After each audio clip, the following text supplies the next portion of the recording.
ئێوەتان باش بینەرانی عزیزی پێشنگ تیڤ.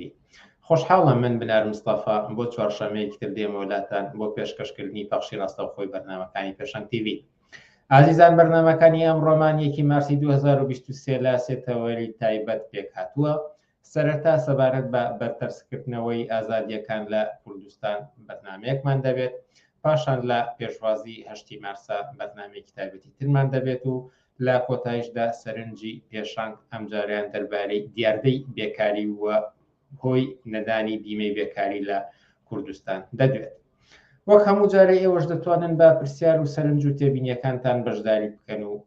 سەرنج و پرسیاری ئێوە ئاراستەی میوانانی بەرنامەکە دەکەن. لاگەڵمان بن بۆ بەرنامەکانی ئەمڕۆمان.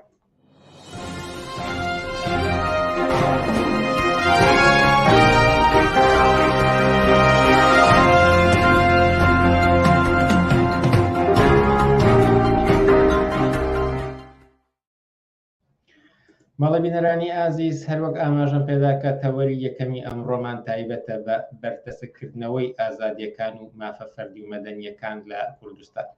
بۆ تاوتۆکردنی ئەم تەوەرەش خەسرە و سایە سەرۆکی مەکتەبی سیاسی حیزبی کۆمستی کرێکاری کوردستانمان بانگێشت کردووە و خەسرە و سایە ئێوارەت باش و سوپاس بۆ قبوڵکردنی داوەتی ئێمە. ئێوارەی ئێوە باش و ئێوەش ماندوو نەبن. ئەگەر بپرسم کە لە ماوەی ڕابردووتا لە کوردستان کۆمەڵێ گۆڕانکاری کراوە بە تایبەتی لە زۆنی زەرد لە شەژمانی ڕابردوودا بە شێوەیەک وەک بڵی لە بەرژەوەندی هێزە ئیسلامیەکاندا هەژمار دەکرێت، وەک ئاسانکردنەوەی یاسای فرەژنی، قەدەغەکردنی هەندێک یاسایی تر. ئەمانە باز لەوە دەکرێت کە هەم بەرپرسکردنەوەی ئازادیەکانەوە هەم لە بەرژەوەندی هێزە ئیسلامە سیاسیەکاندا. ئەمە پرسم ئەم هەنگاوانە لە ئێستادا بۆچی بەم ئاراستەیە دەڕوات؟ تەمەن ئێمە بەرپرسکردنەوەی ئازادیەکان و هێرشبردن بۆ سەر مافە فەردی و مەدەنیەکانی کۆمەڵگا ببیننێ ئەو چارچێوەیە کە دەسەڵاتدارەتی ئێستای بورژوازی کوردی تیا قەرار گرتووە. حکوومەت لە سەردەمانی قەیرانە مەیل بەرەو سەرکوتی زیاتر بەرپرسکردنەوەی ئازادیەکان و هەڵپێچانی مافە مەدەنیەکان یەکێکە لەو خەسەتانی کە هەر دەسەڵات و حکوومەتێک کە دەکەوێتە قەیرانەوە گرایش بۆی پەیداکە. ئێمە دەبین لە ساڵانی ڕابردووە ئەم حکوومەتە لەلایەن خەڵکەوە کەوتوتە بەر نەفرەت و ناڕەزایەتی فراوانەوە و خۆپشاندان گردبوونەوە هاتنە مەیدانی فراوانی جەماوەری لە شارەکانی کوردستان لەسەر مەسایلەکانی بژێوی لە دژی سیاسەتی باجگیری و یەکێکیش لە مەیدانە ئەسڵیەکان لە بەرامبەر مافە فەردی و مەدەنیەکان و لە بەرامبەر ئازادیەکاندا بووە. ئەمە پێمان دەڵێ کە مەسەلەی ئازادی یەکێکە لەو خاڵانی کە لە خەباتی چینایەتی و لە مەسەلە سیاسەکانی ئێستای کوردستاندا شتێکی بەرچاوە. نابێ ئەوشمان لەبیر چێکە ئەوزایی کوردستان و ئەو قەیرانی کە دەسەڵات و ئەو بنبەستەی کە حکوومەتی قەراری گرتووە بە پێویست وا دەکا کە بۆ ڕاگررتنی پایەکانی خۆی پەلاماری ئازادیەکان بەرێ و مەجموعی ئەو قانونانە بێنێتە پێشەوە کە بتوانێت دەسەڵات بپارێزێ. بە تایبەتی چینی دەسەڵاتدار لەوە حاڵیە کە پایەکانی لەرزیوە و کەوتۆتە بەر ناڕەزایەتی خەڵکەوە، بۆیە هەوڵەدا خۆی لەو یاسا و قانونانە کە لە سەردەمی ئاسایی و لە سەردەمی نۆرماڵ و لە سەردەمێکا کە قەیرانی اقتصادی و سیاسی لە ئارادانیە لە لایەشتیشەوە ئێمە دەبین کە بەرەنجامی ئەو قەیرانە کە هەیە ناکۆیکی نێوان ئەحزابەکان تون بۆتەوە، کوردستان تا دێ لە گێژاوێکە ئەچەقێ و وەڵامدانەوەی دەستچین دەسەڵاتدار بە مەسلەی سیاسی و اقتصادیەکانی خەڵک بە ژێربینای اقتصادی کۆمەلگا بەوەی کە ئەم قەیرانە چۆن تێپەڕێنێ بۆ تێکێک لە خەسەتەکانی. بۆیە تونکردنەوەی مەسلەی سەرکورد و لێگرتنەوە و هەڵپێچانی ئەو قانونانی کە لە دەورانی پێشووە بۆتە یەک زەرورەتی چینایەتی بەدەست ئەحزابی دەسەڵاتدارەوە. بێکمان لەم ناکۆچیانەشدا مەسلەی کارابوونەوە یا با بڵین وەرگرتنی فەرسەد لەلایەن هێزە ئیسلامیەکانەوە پیا بووە. ئێمە ئەمڕۆ دەبینین کە پارتی و یەکێتی وەکو دوو حیزبی سەرەکی کە لە نێو حکوومەت و لە نێو ئەوزای سیاسی کوردستانە دەسەڵاتدارەتیەکەن هەر یەکەی بۆەوەی کە هاوکێشی هێز بەلای خۆیانە ڕاکێشن ئیسلامیەکانیان لە باوەش گرتووە و بە ئیستقبالیانەوە چوون تەرحی پێکێنانی ئەنجومەنی ئەحزابە سیاسیەکان کە هەر لایەکیان هەوڵی بۆدا نیشانەدا کە ئەیانەیە بۆەوەی کە ئیسلامیەکان بۆ لای خۆیان ڕاکێشن ئیمتیازاتیان پێن بۆ ئەمەش داوای ئیسلامیەکانەوەیە کە لە دژی ژنان لە دژی ئازادیەکان لە دژی سەرگەرمی و خۆشی و ئەو بوارانەی کە ڕەفاهی کۆمەڵایەتی و سەرگەرمیە بپێچرێنەوە چینی دەسەڵاتدار لەم بارەوە هەوڵەدا کە بۆ ڕاگررتنی ئەم هاوکێشە سیاسیە لەگەڵ ئیسلامیەکانە پەنا بۆ ئەم کارە بەرێ لێ داگەر بڵێم مەسلەی ئازادی لە کۆمەلگای کوردستانە پەیوەندی بە قەیرانێکەوە هەیە کە دەسەڵات تێی کەوتووە و بەو خەباتەوەیە کە خەڵک ڕۆژانە لە دەوری ئازادی و نان و معیشت لێرە و لەوێ و بە شێوەی جۆراجۆر ناڕەزایەتی دەرەبرە و دێتە مەیدانەوە ئەمە قەزیەیەکە کۆمەلگای کوردستانی بەرەو ئاستانەی مەسلەیەک بردووە کەویش سەرنجام دەسەڵات دەخاتە بەردەم هێرشەکانی خۆیەوە بە بڕای من بە تایبەتی بە دوای ئەم شەپۆلە لە گرانی و نەبوونی و بێکاری زیاتر مەسلەی ئازادیەکان دێتە پاڵ ئەم قەزیەوەی تر قەزی ئازادیە بێ بە کێشەی خەڵکی ئازادی خواست چینی کرێکار ژنان لاوان بۆ بەدەستێنانی مافەکانیان ئەمە ئەو مەسلەیە کە بە بڕای من لە ئەوزای ئێستاە بەرجەستێ و بۆتە جێگای پرسیاری میدیاکان لەوانش ئێوە بەڵام بەجیا لەم بابەتانەی کە ئاماژەمان پێکتر هۆکاری تریش دەبینین کە ئەکرێ بە بەرتەسکردنەوەی ئازادیەکان لە قەڵەم بدرێت بۆ نمونە هەر لە ڕۆژانی ڕابردوودا ئەوەمان بیست کە یەکێک دەستگیر کراوە بە بەهانەی ئەوەی کە کۆمنتی نەشیاوی نووسیوەوە ئەوەی کە باڵێن دەستگا ئاسایشەکان ڕانگەیان بە هەڵە بەکارهێنانی ئامرازەکانی پەیوەندیە ئەمانە لە ڕەنگە لە دەرەوەی ئامانجەکانی ئیسلامی سیاسیویان ڕاکێشانی ئەم هێزە سیاسیان نەبێت ئەم جۆرە بەرتەسکردنەوەی ئازادیانش ئەکرێت لە هەمان چوارچێوەی قەیرانی سیاسیدا ببینەوە کە ئاماژەتان پێدا وەرن بە سیرکەین لە دەورەی پێش ئەم قەیرانانەیە ئەگەر ناڕەزایەتیکی دەسەڵات لە کارکردی حیزبێ لایەنێ کەسایەتیەک بچواتە پێشەوە ڕێگای قانون و دادگای گیرایە بەر مەسەن تەنانەت لە نێو ئەحزابەکانی ناو پەرلەمانە ئەگەر ئەندامی پەرلەمانێک کێشەیەکی بووە لەگەڵ دەسەڵات قسەیەکی بکردایە ئەوە ئەچوون ئەیاندا بە دادگا و بەو شێوەیەدایان مەساری سەرکوتگەری لە کوردستان بەرنە پێشەوە بەڵام ئێستا دۆخەکەوان نییە ئێستا هەڵکوتانە سەر ماڵان مەسەنێمە هە لە ماوەی ڕابردووە بینیمان چەندین ڕۆژنامە نووس چوونەتە ماڵان لەسەرەوەی کە پۆستێکیان کردووەیە لە پیجی تۆڕە کۆمەڵایەتەکانە بەرپرسیارەتیان هەیە ئیدارەیەکەن ئێستا دەسەڵات لەوە گەیشتووە کە هەوڵەدا بۆ ئەوەی کە ئێعترازی جەماوەری سەرکوتکە لە بچووترین مەسەلەیە دەخاڵە دەکا ئەو دەسەڵات لەوە تێگا کە هەر جۆرە ناڕەزایەتیەک هەر جۆرە هوشیاریەک قابلێتی ئەوەیە کە بێتە بروسکەیەک بۆ هەڵایسانی ئاگرێکی گەورەتر بۆ هاتنە مەیدانی خەڵک بۆیە ئەو لە هیچ شتێ چاوپۆشی ناکە بە بڕای من دەسەڵاتدار چینی دەسەڵاتدار و حیزبەکان لەوە تێگەیشتون کە نابێ مەودا بدرێت بە کەمترین ئازادی بە کەمترین ڕەخنا بە کەمترین بەرزبوونەوەی دەنگی خەڵک بۆیە هەوڵەدا لە ڕێگای سەرکوتکردنی وەکوی کە نمونەی کە ئێوە هێناوتانەوە دەنگی ناڕەزایەتی لە نێو فەیسبووکیشە بکاتە بەهانەیەک بۆەوەی کە بربەسێکی گەورە لە ڕێگای سەرکوتگەریەوە لە ڕێگای بەرتەسکردنەوەی ئازادیەکانەوە خەڵک بترسێنێ و هەژمونی خۆی لە بەرامبەر خەڵکە ڕاگرێ بۆ ئەوەی خەڵک لەوە زیاتر پێلێ ڕانەکێشێ و ناڕەزایەتەکانی فراوان نەبێتەوە فرسەت نهێن بۆ ئەوەی کە جارێکی تر وەکو لە جوڵانەوەکانی ناڕەزایەتەکانی دەورەی حەڤەی شوبات یا ساڵانی پێشووتر کە خوێندکاران لاوان شارەکانی کوردستان پێیان نایە مەیدانەوە تا ڕادێەوە ڕۆی کە شارەکانیان وەکو لە سەیسایە وەکو لە پیرەمەگرون پاکردەوە ئێمە نابێ ئەوەشمان لەبیر بچێ هەر ئێستا لە شارەکانی دەربەنی خان لە تەقتەق لە گەلێ ناوچەی تر خەڵک بەردەوام لە کۆبوونەوەیە. ئەمڕۆ خۆپشاندانی خەڵکی دەربەنی خان مانگێک تەواوەکەوە دەستیاندایە مانگرتنیشی گشتی و سەراسەری لەو شارەیە. بۆیە دەسەڵات بە ئاگایە هەوڵەدا لە ڕێگای سەرکوتکردنی دەنگە ناڕازیەکانیەوە فشارێکی گەورەی کۆمەڵایەتی چ لە فەزای مەجازی و تۆڕە کۆمەڵایەتەکاندا چ بۆ واقعی لە کارگە و کارخانە و گەڕک و زانکۆکانە هەوڵ با پەلاماری ئەو دەنگە بدا و ڕێگای تریشی لەبەر دەم نییە جگە لەوەی کە ئازادیەکان کۆبکاتەوە و هێرشیان بۆ بەرێتە سەر ئەوەی کە تەنگەتاوە بێ لە بەرامبەر ناڕەزایەتیەک لە پیجێکی فەیسبووکە لەم واقعەتە سەرچاوی گرتووە کە خەڵک ناڕازیە کەوتەتە بەرامبەر دەسەڵاتەوە و ئەمە سەرچاوی قەیرانێکە کە ئیمکانیەوەیە لە هەر لەحزەیەکە دەسەڵات خاتە بەردەم لێشایەکی فراوانی ناڕەزایەتی جەماوەریەوە. بەڵام کاتێک کە خەڵکی باز لەمە دەکات کە ئازادیەکان تەسک دەکرێنەوە سەرکوت دەکرێن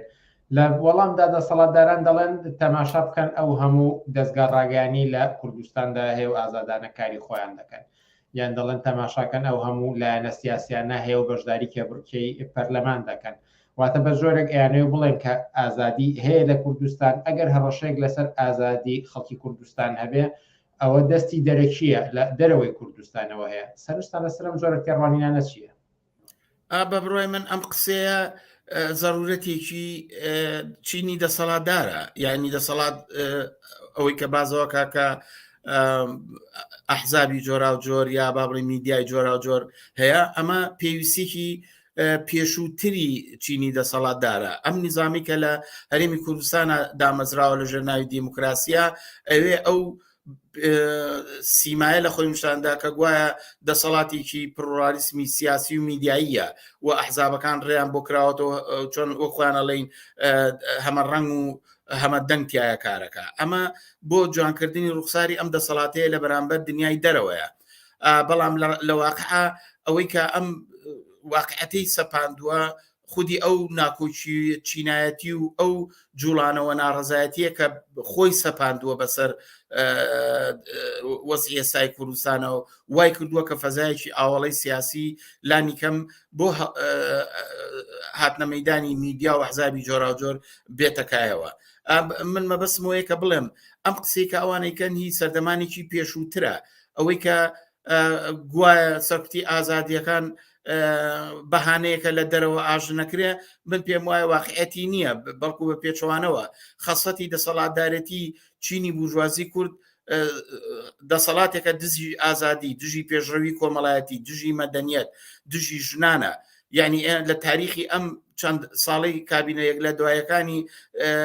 دەسەڵاتە ئەمە بینیمان کە چۆن خەڵکی ناڕازیان لە شەقامەکان داوەتە بەرشەق بۆ مافی ڕەوای خۆیان چکە چۆن پەلاماری ئەحزابەکانیاندا و سەرکوتیان کردوون و بارەکەکانیان داخسووە کە چۆن هەڵسوڕاوانی یەکتریان تیرۆر کردووە تانەتا ئەو ڕادەی کە بە تەقە و بە کوشتن لە خۆپشاندانەکانی حەڤەی شوبات لە ناڕازایەتەکانی ئەم دوایە هەزاران سەدان کەس گیرا و کوژراو هەیە تانەت ئاخر کەیسی گیراوەکانی بادینانە ئەگەر بەڕاستی ئەوە دەستێکی بێگانەیە ئەی ئەوانەی کە لە بادینان گیراون ئەوانەی کە بەرشەق دراون ئایا دەستی دەرەکی بووە یا دەست و پەیوەندەکان و دام و دەستگا سەرکوتگەریەکانی خودی ئەم دەسەڵاتە بووە. بۆیە بەبڕای من ئەم قسەیەکە بۆ پێچەوانەکردنەوەی واقعیەتەکان و کارنامەیەکی ڕەش کە ئەحزابی دەسەڵاتدار پیشانیاوە دەسەڵات تا ئەو جێگەیە ئازادیەیە تا ئەو جێگەیە ڕێگا بە میدایە کە وەسفی ئەم سیستەمە بکەن کە لە کەنار ئەم سیستەمەیە دامەزن ئێوە وەرن سیر بکەن بە سەدان میدیا کە ئەوان باسیەکەن دام و دەستگای میدیا بەدایان ئەحزاب کە هەن هەمویان لە چوارچەوەی سیاسەکانی ئەحزابی ناسیۆنالیستیان و هەمویان بە پارە و پول و داهاتی خەڵک ڕێگەیان پێدراوە ئەجینا مەسەن ئەگەر ئازادی هەیە ڕێکخراوی کرێکارانی بیناسازی بۆ چی تا ئێستا زیاتر لە 5-6 ساڵە مۆڵەتی داوا کردووە مۆڵەتی پێنادرێ کەم نین ئەو دام و دەستگایە ئەو کەناڵ و پەیج و ڕادیۆیانەی کە تا ئێستا پەلامەریان دراوە سوتاون داخراون ئەی ئەوانە بە کام هێز پەلامەریان دراوە ئایا ئەوانەش هێزی دەرەکی و پشتیوانی دەرەکی وە یان هەروەی کە ئەحزابەکانی دەسەڵات لەوانەیە چێتی و پارتی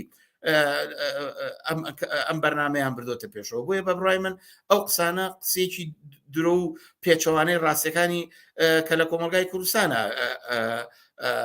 خەڵک ڕۆژانە لەم سیپەکان. بۆیە من پێم وایە مەسلەی ئەوەی کە دەسەڵات ڕێگای داوە ئەم وەک خواندە ئەمانە کراوە مەسلەکە سەدەقەیەک نییە کە ئەوان داوێنێت تێ مەسلەیەکە کە خەڵک خەباتی کردووە، خەڵک هاتۆتە مەیدانەوە، خەڵک قوربانی داوە، ناچار بوو ئەم فەزایە بسەپێنێ. بەڵام ئەوە ئەوانن کە ئازادی تا ئەو شوێنەی بۆیان بلوێ بەرتەسەکەنەوە تا ئەو جێگەی بیانەوێ هێزە سەرکردگەرەکانی خۆیان لە مەیداندا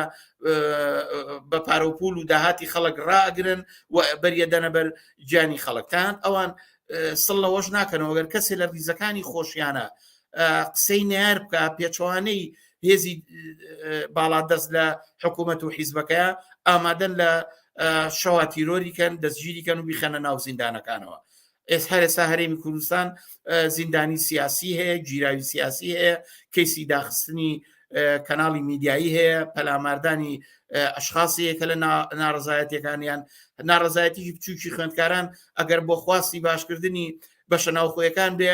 ئاکامەکەی هەرەوەیە کە بەدەیان و سەدان کەس ئەگیرێن یان بە گازی فرمێس ڕوبەڕوەکرێنەوە. ئەمە ئەو واقعەتە پیشانەیە ینی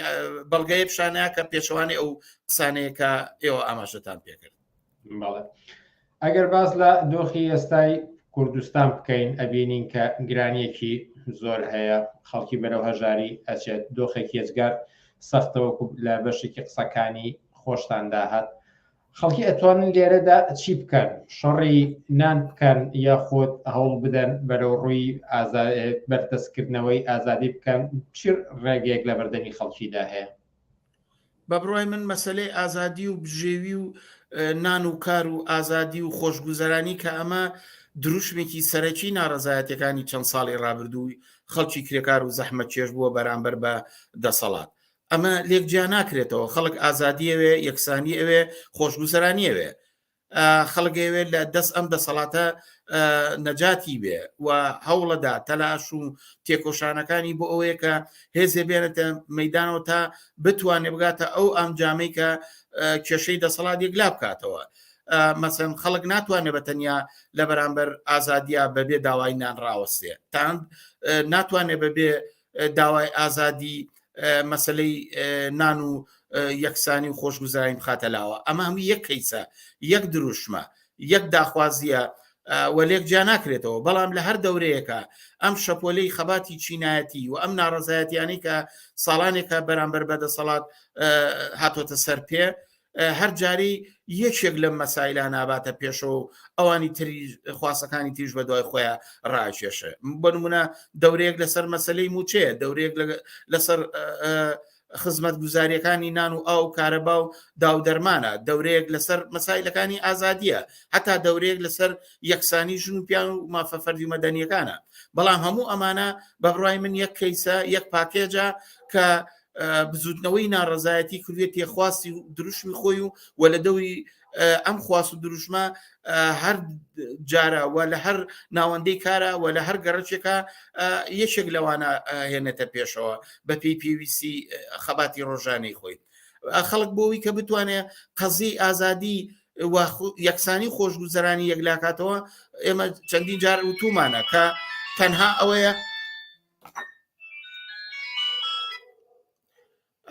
تەنها ئەوەیە کە ببورن کە کاری خۆی لەگەڵ ئەم دەسەڵاتەیەک لا بکاتەوە. ئەویشەوەیە کە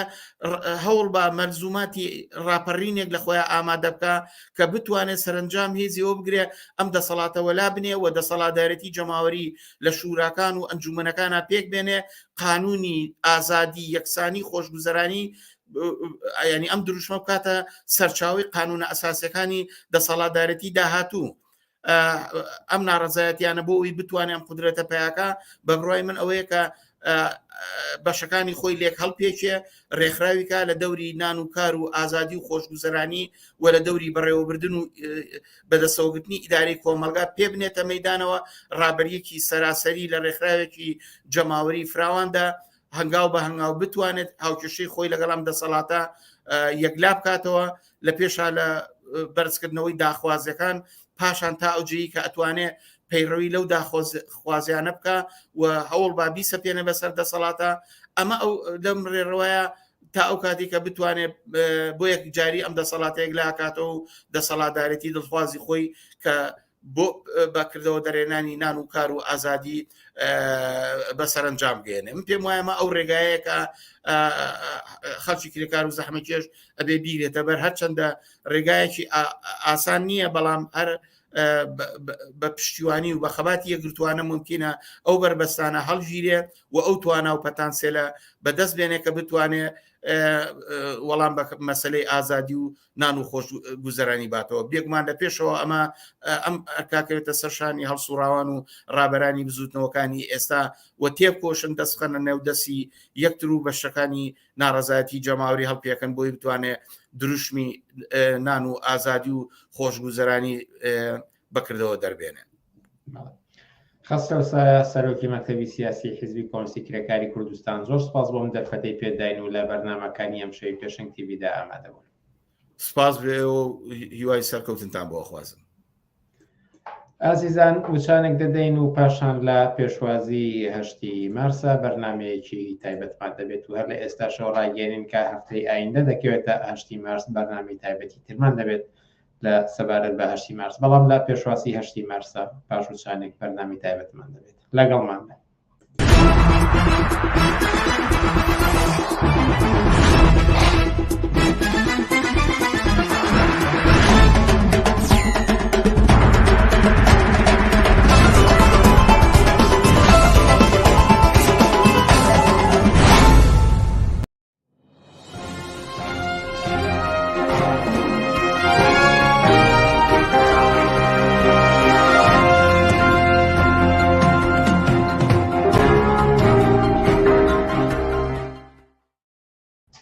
بەڵێ بینەرانی عزیز، بەردەوام لەسەر پێشکەشکردنی بەرنامەکانمان و لە پێشوازی 8 مارسە بەرنامەیەکی تایبەتمان دەبێت لەگەڵ هەڵسوڕاوانی بزوتنەوە یەکسانی خوازی ژنان و گروپی یەکسانی ژنان و پیاوانی یەکسانی خواست لەگەڵ هەریەک لەگەڵ گەشا و ڕەحیم لەگەڵ سەوسەن سەلیم. ئێوارەتان باش و سپاس بۆ بەشداریتان لە بەرنامەکانی ئەم شەوی پێشنگ تیڤیدا. ئێواری تۆش باش. سپاس بۆ ئێوە، ئێوارەیەش باش. گەشا و ڕەحیمەگەر لە ئێوە دەست پێ بکەم. هەفتەی ئایندە 8 مارسە تایبەتمەندی 8 مارسی ئەم ساڵ چۆنە؟ چی جیاوازێکی لەگەڵ ساڵانی ڕابردووە و بە چی جێگە و ڕێگەیەک ئەم ساڵ یادی 8 مارس دەکەینەوە؟ بەڵێ دووبارە سپاس بۆ ئێوە ماندوو نەبن. حتمما بە بڕای من پێش ئەوەی کە دیارە بەرەو 8 مارس ئەڕۆین ئێستا ئێمە کە هەفتەی ئایندە ڕۆژی 8 مارسە، بۆیە من هەر لێرەوە تا ئەگەینە هەفتەیەکی تر پیرۆزبایی لەسەر جەمژنانی دنیا کەم لە پیاوان یەکسانی خوازەکەم لەو کەسانی کە دیفاع لە مافەکانی ژنانەکەن بەرەو 8 مارس ئەڕۆن، بە تایبەتی پیرۆزبایی زۆر گەرم لە ژنانی ئێرانەکەم. طبعا 8 مارس ڕۆژی جیهانی ژنان هەر وڵاتە و هەر جێگە و مەکانێک هەر کەسە و لە جێگەی و مەکانی خۆیان 8 مارس یادەگێڕێت و بەو جۆرەی کە خۆیان داهێناوە بەرنامەکانی خۆیان، کە دیارە بۆ ئێمە ژەکو کەسانی یەکسانی خوازەک و بزوتنەوە ئەو کەسانی کە لە بزوتنی کەسانی خوازی ژنانە کارمان کردووە چەند ساڵە، بۆ ئێمە دیارە بە تایبەتی ئەم ساڵ 8 مارس بەڕاستی تایبەتمەندیەکی زۆری هەیە. بۆ نمونە ڕۆژی 8 مارس ڕۆژی وەستانە بەدژی جاکارەکان دژی ژنان. ڕۆژی 8 مارسی ئەم ساڵ بۆ ئێمە تەئکید لەواکەینەوە کە لە درێژەی ئەو ناڕەزایەتیە جەماوەری بەرینەی ژنانی ئێران هەیە، ئەو ناڕەزایەتە شۆڕژگەڕانەی ژنان و پیاوانی ئێران کە هاتنە مەیدان کە بە فعلی ژنانی ئێران بۆ تەواوی دنیا ئەتوانم باسکەمەوە بۆ بەتایبەتی بۆ ئێران و تەئسیراتی بۆ سەر هەموو ڕۆژهەڵاتی ناوەڕاست و تەئسیراتی بۆ سەر کوردستان هەبووەکە جێگە و مەکانەتی ژنان لەم هەستانە شۆڕژگەڕەیە دەرکە ژنان چەند ناڕازین بە نظامی جمهوری ئیسلامی ئێران. ژنانی ئێران لە دوای 40 ساڵ حکومڕانی جمهوری ئیسلامی ئێران هاتن مێزەرەکان خستە ژێر پێکانی خۆیانەوە، هاتن بەڕیزی خۆیان لەگەڵ پیاوانە شان بەشانی پیاوان بەرامبەر ئەو نیزامە هار و درندەی کە 40 ساڵ حکومەکە کە نیزامێک کە بە نیزامی سێدارە ناوبراوە. بۆیە بۆ ئێمە دیارەوە کوتم 8 مارسی ئەمساڵ وەکو ژنانی کوردستان وەکو ژنانێکە لە دەرەوە کارەکەین بۆ بەڕاستی جێکە موقعەتێک و مەکانێکی تایبەتی هەیە بۆ ئێمە دیارەگەر کورتێک لەسەرەوە بڵێم کە تەئسیراتێکی دەور و نەخشی ژنان کە لە ئێرانە هەبووە حتمما تەئسیراتێکی بۆ سەر کوردستانی خۆمان هەبووە بەوەی کە هەم بۆ سەر ژنان هەبووە لە هەمان کات تەئسیراتی بۆ سەر بزوتنەوەی ناسیۆنالیستی بۆ سەر ڕەوتە ئیسلامەکانیش هەبووە ئێمە لە 8 مارسا مثلا 8 مارس کو جوڵانەوەیەکی ژنانی شۆڕشێکە لە ئێرانە بەرپا بووە ئێمە بەڕاستی هیوابەخشین بۆ بزوتنەوە ئێمە لە پشتی ئەو بزوتنەوە شۆڕشگانەوە ساوین ئێمە هەمیشە دەستی ژنان و پیاوانی کسانی خوازین ئێرانین کە بتوانین لە هەر جێگە مەکانێکە بتن بەدژی نظامی سەرمادە بەدژی سەرکوتەکانی ژنان بەدژی پیاو سالاری بەدژی ئەوەی کە ڕۆژان لە کوردستانە ژن ئەچۆسێتەوە زۆڵمی لەسەرچێ بۆیە ئەوە بڵێم کە تەئسیراتی بۆ سەر کوردستانی لای خۆمان بە دەرەجاتێکی بەڕاستی زۆر هەبووە تاوەی بەوا گەڕێتەوە کە ڕەوتە ئیسلامەکان ڕێگەیان بۆ خۆشکراوە لەلایەن دەسەڵاتدارانی کوردستانەوە کە لە منبەرەکانی خۆیانەوە کە ئیمکاناتێکی بێ ئەندازە خراوەت اختیارن تاکو بەدەست ژنان قسە بکەن لە مەدانەشە حتمما ناسیۆنالیزم خۆشی ئیتر باڵێکە لەوە خۆشی سربەخێزانی جمهوری ئیسلامی خۆشی باڵەیەکە کە لە 30 ساڵی ڕابردووە لەسەر ئەساسی چەوسانەوەی ژنان و زوڵمکردنە خەڵکی کوردستان ژیاوە بۆیە ئێمە ئینسان یەکسانی خوازەکان بەڕاستی 8 مارسی ئەمساڵ 8 مارسێکی زۆر تایبەتە کە ئەبێ داوا ئەکەم کە هەموو ژنان و پیاوانی یەکسانی خواز بینە مەیدان بەڕێزی گرتی خۆمان بەڕێزی شۆڕژگانی خۆمان بەدژی ئەم نیزامە گەندەڵە هارە کۆنەپەرستە بوەستینەوە کە ڕۆژانە لە کوردستانە ژنانی پێچۆسێنێتەوە ئەمە بێزگەلەوەی کە لە 8 مارسی ئەم ساڵە ئەبێ ئەوە بکەین کە ژن و پیاو یەکسان بن لەبەر بورن لە 8 مارسی ئەم ساڵە یەکێ لە داواکاریەکانمانەوەی کە یەکسانی بیمەی بێکاری بۆ ژنانی ئەو ژنانی کە لە ماڵەوە کارەکەن ژنانێک کە ئێستا لە ماڵەوە کارەکەن بە قەولی ناسیۆنالیزمی کورد هەتا بە قەولی نظامی سەرمایەداری کارەکەن کارێکی بێکارە بەڵام کە ڕۆژ تا بەیانی لە ماڵەوە خەریکی مناڵ و ئیشکردنی ماڵ و مناڵ بۆ مەکتەب و بۆ حەزانە و جلشتن و خواردن دروستکردن ئەمانە بەڵام لە هەمان کاتیشە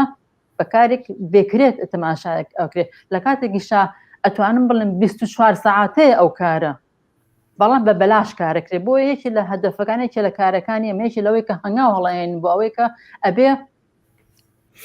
ئەم بیمەی بێکاری بۆ ژنانی بێکار ببڕێتەوە بۆ ژنانی کوردستان بە تایبەتی وەل هەمان کاتە ئەو زەجرەی کە لەسەر کار ئەو کە بە بەهانەی سێکسی کە لەسەر کارە یەخەی ژنانەگرن ئەوەی کە بە زۆر ئەیانەوێت سێکسیان لەگەڵکەن بە زۆر ئەوەی کە ئەگەر ئەو کار نەکەن کاریان نایەنێ ئەمە شتێکی زۆر قێزەوەنە کە ئێستا لە کوردستانە بەڕاستی سەری هەڵاو لە هەموو ئەو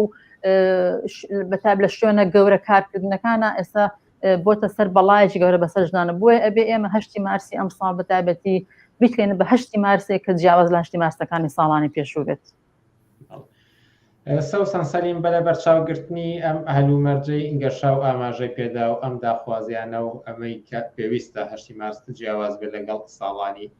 ڕابردوودا چۆن یادی 8 مارس بکەینەوە ئەم ساڵ؟ بەڵێ ئەگەر ڕێگەم بەی یەک تۆز ئیشارەتی تۆزە ئیزافاکەم بۆ قسەکانی گەشا و طبعاً جوان دەستی خستە سەر و نقطەی کە ئەمڕۆ تروسکاییەکی گەورە هەیە یعنی بڵین ڕۆشناییەک هەیە کە ئەویش ئەو شۆڕشەیە کە لە ئێران شۆڕشی ژنان کە سەرڕەمەکەی ژنانن بەڕێکەوتووە هەڵبەت تایبەندەتی ئەتوان لە دوو لاوە سەیریکەن لایەکیان ئەو قەیرانە ئابووری و سیاسیە کە دنیا تێکەوتووە بە کوردستانی شۆچکە گەشا ئیشاری بە کوردستان زۆر باشە و هەروەها ڕۆژی 8 مار ڕۆژێکی ئینتەرناشناڵە نێونەتەوەییە کە هەموو ژنان لە هەموو سەرتاسەری دنیا لەم ڕۆژیا بە شێوازی جۆرا و جۆر ئەڕژێنە سەر جادە هەڵوێستی خۆیان بشانێن ئینتیقاد بەدەسەڵات دەکەن بۆ هەڵاواردنە ئەکەن کە ڕوبەڕووی ژنانە بێتەوە تایبەتمەندی ئەم ساڵ بەدەر لەوەی کە ئەو خاڵە کە زۆر بە دروست گەشاو ئیشارەتی پێیا ئەوەی کە ژنانی ئێران لە عینی کاتی شایمە ڕوبەڕووی ئەوەین بیرمان نەچێتەوە تەسیری کۆڤید لە 2 ساڵی ڕابردوو تا ئێستا شەڕی ئۆکرانیا لە عینی کاتە بوومەلەرزەی کە لە خەڵکی ناوچەی تورکیا و سووریای گرتەوانێ بەرزبوونەوەی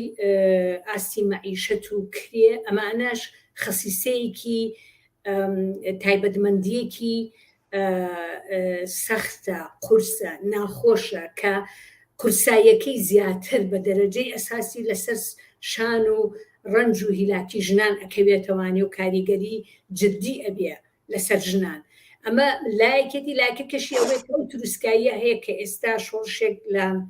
ئێران بەڕێکەوتووە کە ژنان پێشڕەون لەمەیە و من دڵنیام کەشتی مارسی ئەمساڵ لەوانەیە شۆڕ و شەوقێکی تری هەبێ بۆ ژنان لە ئێرانە لەوانەیە بە لە شاوێکی زۆر ژنان بچنە سەر جادە و بە شێوازێکی مەدەنی و سکولارتر لەچکەکانیان فڕێن قسەکانیان حسابی تر بێ کارەکانیان حسابی تر بێ ئەمە بۆ خۆی نقطەیەکە کە ئەمە کاریگەری تەواوی شەرک و گەشاوی شارێپیا لەسەر کوردستانیش داناوە چکە هەچ ئاڵ و گۆڕێکی گەورە کە لە ئێرانە ڕووباو کە من بۆ خۆم بۆ چوونم وایە کە ئەم شۆڕشە ئیلا ئەبێ بە شوێنی خۆی بکە ئیلا ئەبێ بە سەرکەوتن بگە ئەمە معادلەی دەسەڵات و ڕژێمەکان هەمووی ئەگۆڕێ سەرکەوتن لە ئێرانە هەر بۆیشە بە دروست ئیشارەتی بۆیە کە چۆن کاریگەری داناوە لەسەر کوردستان چونکە ئەو حیزبانە ئەو دەسەڵاتی کە کوردستانە با بەڕێوە تەواو پابەندە بە سیاست و هاوپەیمانی لەگەڵ ئێرانە بۆیە ئەمە یەکێکە لەو شتانەی کە ڕەوتی کۆنەپەرستیان زیاتر تون کردوەوە لەسەر ژیان و کەسایەتی ژنان لە کوردستانە و دەستی ئیسلامیەکانیان ئاوەڵا کردووە بەشێکی ئەو قەیرانە سیاسیە کە خۆیان تێکەوتون بەشێکیشی ئەو شۆڕشەیە کە لە ئەران بەڕێکەوتۆ بۆ ئەوەی ژێرپیان خاڵی دەبێتەوە خۆیان تونکەنەوانێ و فەزای کۆنەپەرستی و ئیسیفادە لەوە ببینن کە خەڵک بەلاڕێیا بەرن خەڵک چاواشەکەن خەڵک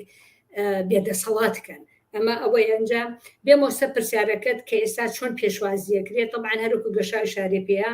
لە ئەم یادا یا ئەم مناسبەیە ئەم ڕۆژە نێونەتەوەیە بە شێوازی جیاواجۆر بەپێی خصوصیاتی هەر وڵاتی مەسەن لە ئەفغانستان بە جۆرێکە حتمما تاڵەبان دەستی خۆی بینە قاقای ژنانیش هەڵوێستیان هەیە بەرامبەر ئینتیقادەکاتیان زیاتر ڕوو بە تاڵەبانە بە ئەمریکایە بۆ فەزایە کە خۆڵقانیان لەوێ بە گەڕانەوەی کۆنەپەرستیە لە ئێران زیاتر ڕوو لە مەدەنیەت و ئینسانیەت و سکولار و یەکسانی ئەڕوات لە کوردستانیشە ئەوەنی من ئاگدارم ئێستا طبعاً بەو دەرەجەی کە دەسەڵات و ئیسلامیەکانیانە فشار بێنە سەر ژنان و ڕێکخراوەکانی ژنان بە هەمان دەرەجەش ڕەوتی ئازادی خواز و یەکسان خواز و سکولار بەردەوامە کاری خۆیەکە ڕێکخراوەکانی ژنان بەنیازن کە کۆبوونەوە بکەن گرد ببنەوانێ لە شار بڕازێنەوە بە شیعاری جۆرا و جۆر کە ڕەبتی بە مەسەلەکانی ژنانە بێ بە دژی تنگوتیژی بە دژی کوشتنی ژنان بە تەنان بە دژی فرەژنی کە ئێستا مۆزوعێکە و کەمپینێکی بەردەوامە و بەو شێوازە و طبعاً ئەو حیزبی ئەو لایەنانەشی کە ئۆپۆزیسیۆن بە تایبەتی من قسەم زیاتر لەسەر حیزبی کۆمونیزمی کرێکاری کوردستانە کە بەرنامەی هەیە پلانی هەیە و یادداشتنامەی هەیە بۆ ئەو ڕۆژە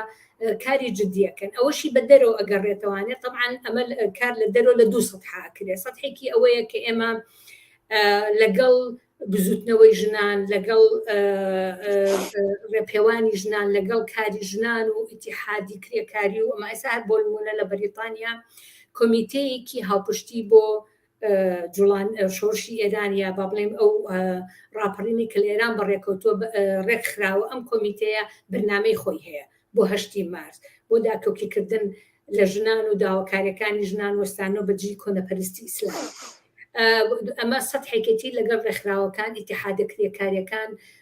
ڕێکخراوەکانی ژنان ڕێکخراوە کۆمەلگای مەدەنی کارەکرێ پێکەوە لەوانێ ڕێپێوانی تیابێ بە شیعاری خۆیانەوە بە تایبەتی مەسەلەی حەقدەستی یەکسان بە تایبەتی وەستانەوە بەجی توموتیژی چکە توموتیژی لە هەموو دنیا بەرەو زیاد بوونە ڕوات لە توموتیژی دژی ژناندا من مەبەستم توموتیژی خێزانیە هینە مەتاڵیبی جۆراوجۆر ئەگرێ بەخۆیەوانەیە بە دژی هەڵاواردن جیاکاری ئەمانە لە هەر شوێنە تایبەتی خۆیەگرێ کوردستان بێ ئێران بێ ئەوروپا بێ بەشێکی تریشی لە کارەکانمان ئەوەیە کە ڕوبە جالی کوردی یا بە جالی عەرەبی کە فعالێتی شەوی هاوپشتی بەڕێ ئەخەین لەگەڵ ژنانی کوردستان لەگەڵ ژنانی ئێران مناسباتی جۆراوجۆر سمینارات وەرکشۆپ ئەمانە ئەکرێ بەشێکی بۆ وشیارکردنەوە و ئاگادارکردن بەشێکیشی زیاتر بۆ بەرز و بەڕێزگرتنی هەشتی مارسە کەواتە شێوازی بەرەو پێشچوونی هەشتی مال لە شوێنێکەوە بۆ شوێنێکی تر ئەگۆڕێ و زیاتر مەسەن لە وڵات هەیە زیاتر مەسەلەی مناڵ لە بارچوونە بێتە محور بۆ هەشتی مال لە هەنێ شوێن مەسەلەی حەقدەستی یەکسان ئەبێتە محور لە هەنێ شوێن مەسائلی جۆرا توموتیژی ئەبێتە محور یا مەسەلەن لە وڵاتی ئێمەیە مەسەلەی کوشتنی ناموسی بەڕاستی شتێکە کە قابلی قوبوڵ نییە و چەند ساڵە بۆتە دیاردەی ڕۆژ ئەمە مۆزوعێکە کە واقعەن ئەبێ مۆزوعی ڕێکخراوەکانی ژنان بێت لە کوردستان. ئەگەر بینەوە سەر تەوەرەکانی ئەم ساڵمان لە پەیوەند بە هەشتی مارسەوە ئایا داواکاریەکی دەستبەجێ هەیە بۆ ژنانی کوردستانیان لە پەیوەند بە یاساوە کە ژنانی کوردستان بگرێتەوە دەستبەجێ بێت بۆ ئەم ساڵ گەشە؟ بەڵێ حتمما داواکاری هەیە لەو پەیوەندەیە بۆ نمونە کوشتنی ژنان قەدەغە بکرێ بە تاوانە بێ حساب بکرێ و سزادانی تاوانباریش لە دادگایەکی ڕسمیە ئەمەیەکی لە داواکاریەکانی ئێمەیە ئازادی زەواج و تەلاق هەچ کەسێک مەسەن هەر پیاوێک کە چۆن ئازادە لەوەی کە ئەچێ بۆ محکەمە داوای تەلاق داوای تەلاقدانی ژنەکەی ئەکات بە هەمان شێوە ژنەکەش ئەگەر دواوی کە خۆیان ڕێکەتون لەسەرێکە پێکەوە نەژین ژنەکە وەکو پیاوەکە بۆی هەبێ کە داوای جیاببوونەوە لە کەسە بەبێ هیچ سوکاتێکە بەو ژنە بکرێت ئەمە یەکێک لە داواکاریەکانی ئێمە و قەدەغەکردنی هەر جۆرە سوکاتێک بە فعالینی بزودنەکسانی خوازی ژنان هەر جۆرە سوکاتێک بەوانە دەسەڵات لێ مەسئولە و ئێمە بەدژی دەسەڵات هەوەستینەوە و بە ڕسمیت ناسینی هەر جۆرە ڕێکخراوە گروپێکی ژنان هەر ڕێکخراوێک کە ئازادانە بتوانێت ڕێکخراوە و گروپی خۆی ژنان دروستکە بە دیفاع لە مافەکانی ژنان نابێت بە هیچ شێوەیە قەدەغە بکرێت و لە هەمان کاتە ڕێگەنەدانی تاقمە ئیسلامیەکان کە زۆر ئازادانە کە ئێستا لە منبەرەکانەوە کە بۆیان تەرخان کراوە بەڕاستی و ئەبێ قەدەغە بکرێت ئەوە ئەگەر چێمە بە بڕای من هەمومانە ئاشکرایە بۆ ئێمە کە دەسەڵاتی کوردستان دەسەڵاتی ئەحکامی دەسەڵاتی ناسیۆنالیزمی کوردستان لە کوردستانە کە خۆی و پێشتر باسم کرد کە خۆی بەشێکە لە جمهوری ئیسلامی کە خۆی بەشێکە کە خۆی کۆمەکەکا بە ئەحزابە ئیسلامەکانی کوردستان بە ئیسلامی سیاسی بۆیە ئەبێت ئەو ڕێگە نەدرێ بەوەی کە ئەم سوکایەتێ لە منبەرەکانەوە بکرێ بە ژنان و ئیمکاناتێکی بێ ئەندازە خەیاڵی خراوەت اختیاریانەوە بۆی کە سوء ئیسفادە لەوە بکەن و دەسەڵات مەسئولە لەوەی کە هەر شتێک کە ئەوان ئەیڵێن دواتر جیایی دین لە دەوڵەت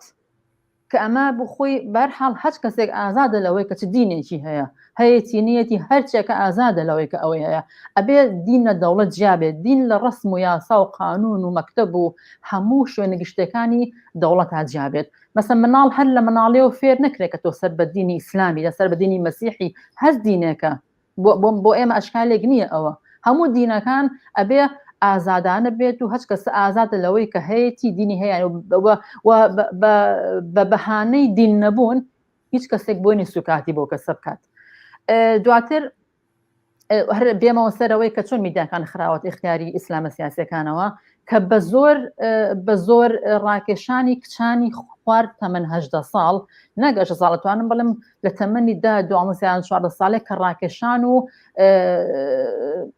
هاندانیان بۆەوەی کە بێن بە زۆر حیجاب بکەنە سەریان حیجاب هەچ کەسێ حیجابەکە ئازادە لەوە بەشێکە لە جاهیدین لە دەوڵەت بۆیە هەچ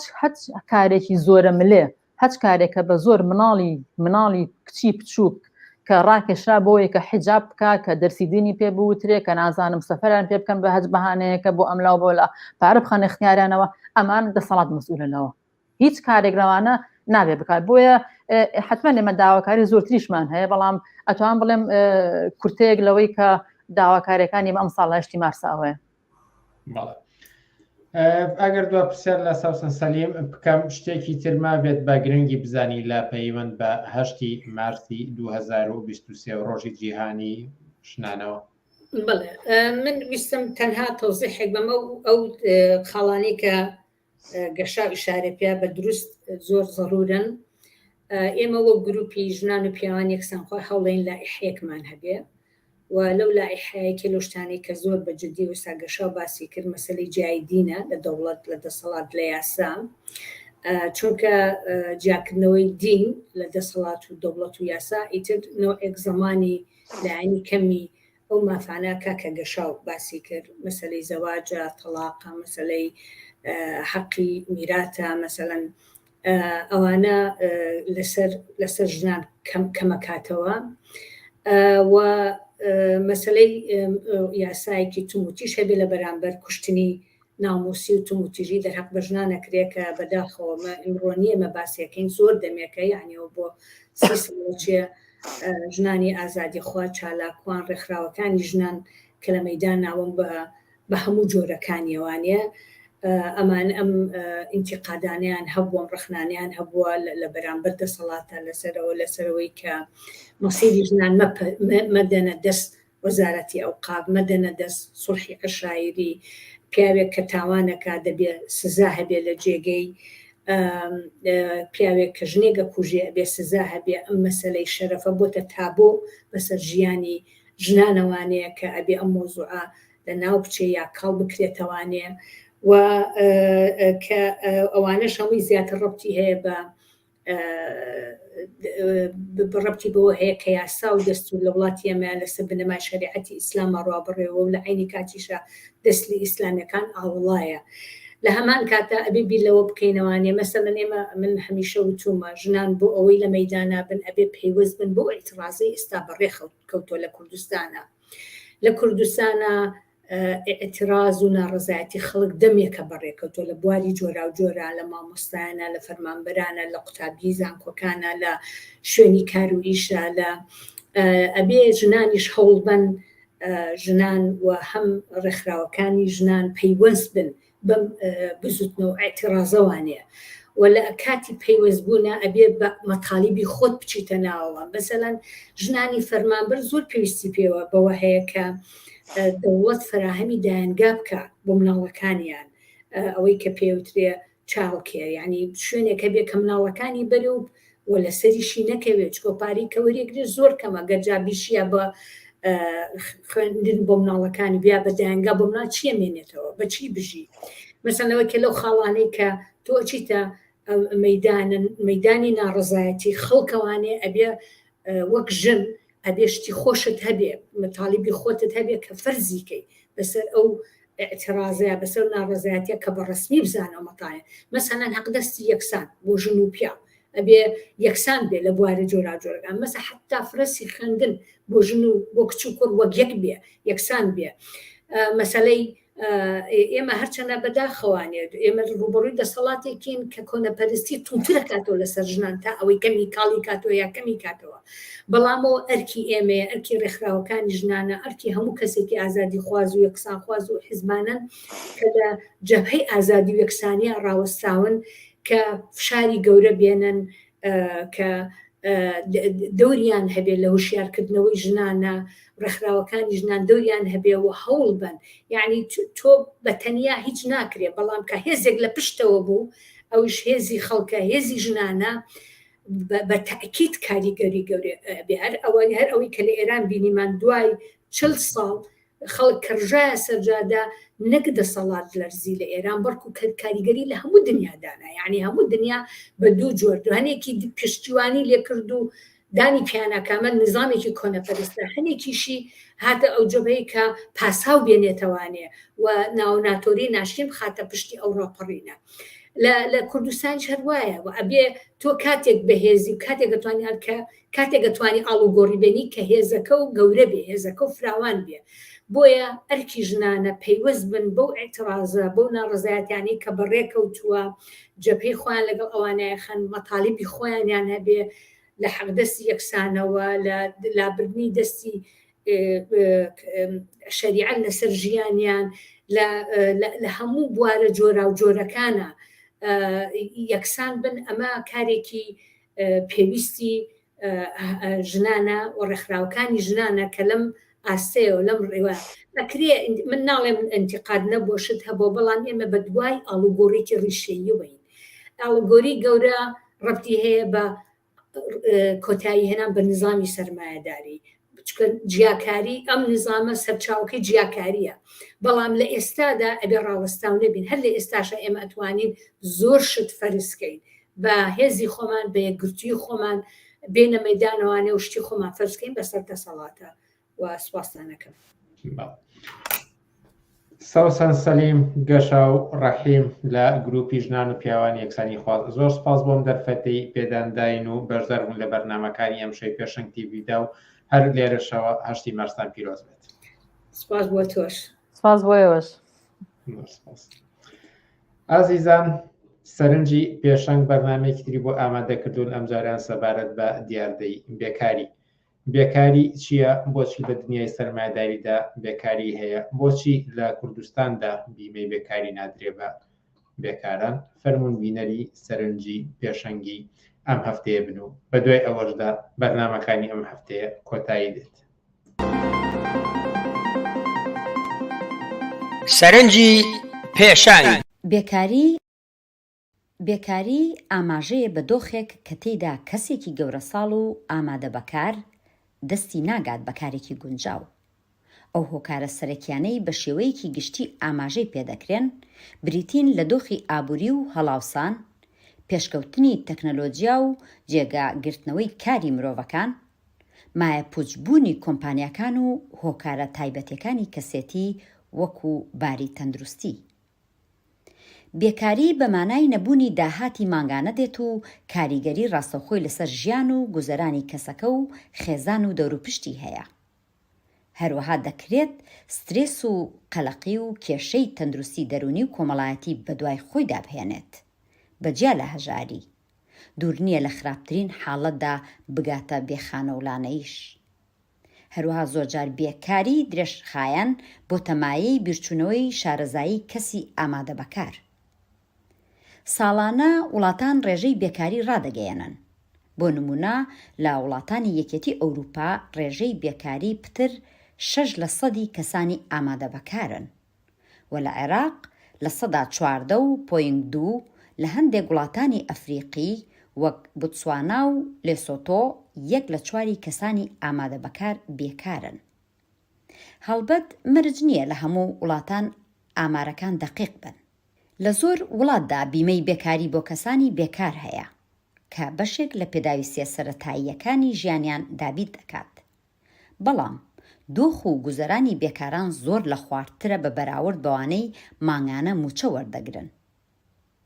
لە کوردستان لەم جۆرە بیمانە بۆ بێکاران نییە. بەڵام بۆچی لە دنیای ئەمڕۆدا دیاردەیەک هەیە بە ناوی بێکاری؟ بۆچی لە کوردستان بیمەی بێکاری نادرێتە کرێکاران؟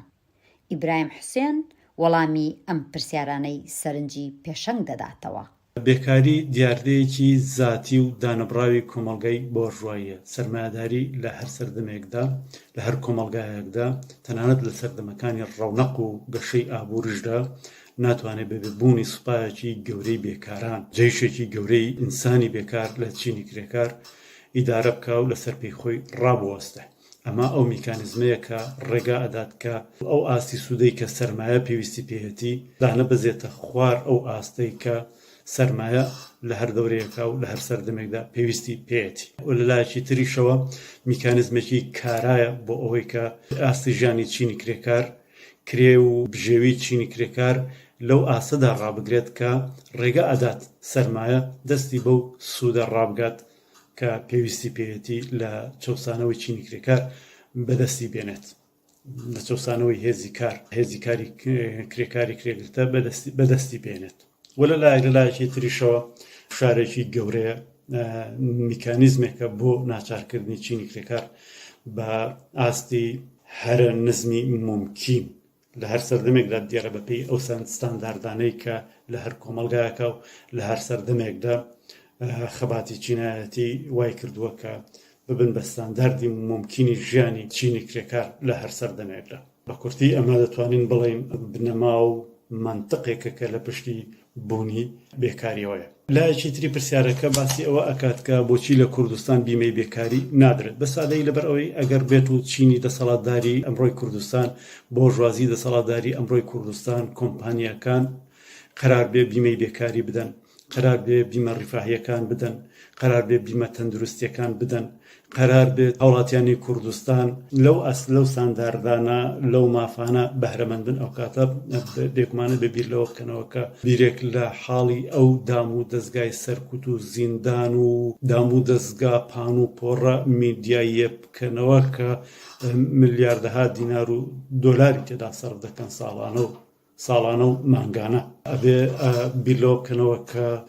بودجەی ئەمانە ببڕن ئەو ئیمکانات و داهاتەی کە سەرفی دەکەن بۆ ڕاگرتنی ئەو حاکمیەت و دەسەڵاتە چینایەتی خۆیان سەرف بکەن بۆ خزمەتگوزاریەکانی ژیانی هاوڵاتیانی کوردستان، بۆ بیمەی بێکاری، بۆ بیمەی تەندروستی، بۆ بیمە ڕیفاهیە جۆرا و جۆرەکان. و ئەمە کارێکە بەپەی منطق لەگەڵ بەرژەوەندی چینایەتی ئەواندا ناگونجێت. بۆیە بەبێ خەباتێکی جددی چینایەتی ڕادیکاڵی چینی کرێکار و بێبەشانی کۆمەلگا زەحمەتە بتوانین تەسەوری ئەوە بکەین کە کوردستانێکمان دەدێ کە تێیدا بیمەی بێکاری هەیە، کە تیایدا بیمە دەرمانی و تەندروستیەکان وەکو مافی ئاسایی بۆ هاوڵاتیان دابین کراوە، بەبێ ئەم خەباتە چینایەتیە ڕادیکاڵە، بەبێ ئەم ڕێکخراوە کرێکاری و جەماوەریە ڕادیکاڵانە کە بتوانن ئەم بۆژوازیەی ئەمڕۆی کوردستان حاکمیەتی چینایەتی ئەمڕۆی کوردستان تەسلیم بە وەها هەلومەرجێک بکات، هیچێک لەوانە قابلی ئەوە نییە لە چوارچەوەی دەسەڵاتی چینایەتی ئەمڕۆی یەکێتی و پارتی و بۆژوازی خۆوڵاتی کوردایەتی بتوانێت لە ژیانی کۆمەلگای کوردستان و هاوڵاتیانی کۆمەلگای کوردستانە مانایەک پەیدا بکات. لە هەموو دنیا شەروا بووە، ئەگەر لە دنیادا بیمەی بێکاری هەیە، ئەگەر لە دنیادا ئاستێکی دیاریکراو لە ئاسایش و ئارامی و ئاستێکی دیاریکراو لەو مافانە گۆڕاون بە قانونی هەندێک لە کۆمەلگاکانی دنیای ئەمڕۆ تەنیا بە خەباتێکی ڕادیکاڵی گەورە و عەدالەتخوازی چینی کرێکار و چەپی و چەپ و کۆمۆنیزم و تەنانەت بە شۆڕشی گەورە و هاتنە مەیدانی زۆر گەورە بەدەست هاتوون و گۆڕاون بە یاسا. لە هیچ شوێنێکە لیبرالیزم خۆ بەخۆ نهاتوە ئەو مافانە وەکو مافی سروشتی و ئاسایی چینی کرێکار و چینی بێبەشەکان تەنانەت لە جەرگەی تەمەدونی ڕۆژئاوادا ڕابگەێنێ. بە پێچەوانەوە خەباتی زۆری چینی کرێکاری لە پشتە خەباتی چەندینەوە لە چینی کرێکار و ڕابەرانی ڕادیکاڵ و ئاعترازاتی گەورەی ڕادیکاڵ و شۆڕشی گەورەی لە پشتە. و بۆیە بێگومان دابینبوونی هەر مافێک لە کوردستان لەوانش مافی بیمەی بێکاری پەیوەندی بە ئەم خەباتە چینایەتیەوە هەیە، بە لە مەیداندابوونی ڕێکخراوی چینی کرێکار و جەماوەری چینە بێبەشەکان هەیە بۆ فەڕستکردنی ژیانێکی باشتر، بۆ بەدیهێنانی هاوسەنگی هێزێکی باشتر بە قازانجی ژیان و ئاسایشی جەماوەری چینە بێبەشەکان و جەماوەری چینی کرێکار و تەواوی کۆمەلگای کوردستان. ئەمە ئەو ڕێگایە کە تا ئێستا تاریخی واقعی مێژوواقعی پێمان ئەڵێکە دەتوانێت ئازادیەکی زۆرتر بێنێ، ڕیفاهەیەکی زۆرتر فەڕستکە، ئاسایشێکی زۆرتر بگۆڕێ بە یاسا. ئەمە هەر ئێستا وەکو دەیبینین بەڕادەیەکی دیاریکراو لە دەستوری خەباتی جەماوەری چینی کرێکار و چینە بێبەشەکاندایە سەر و سەدای ئەو جۆرە بزوتنەوەانە بزوتنەوە کرێکاری ڕادیکاڵانە خەریکە لە ئێران و لە کوردستان و عێراقیش بە دەرەجەیەک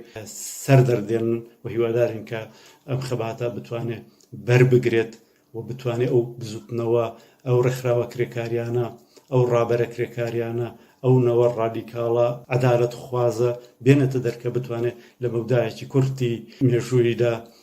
هاوسەنگی هێز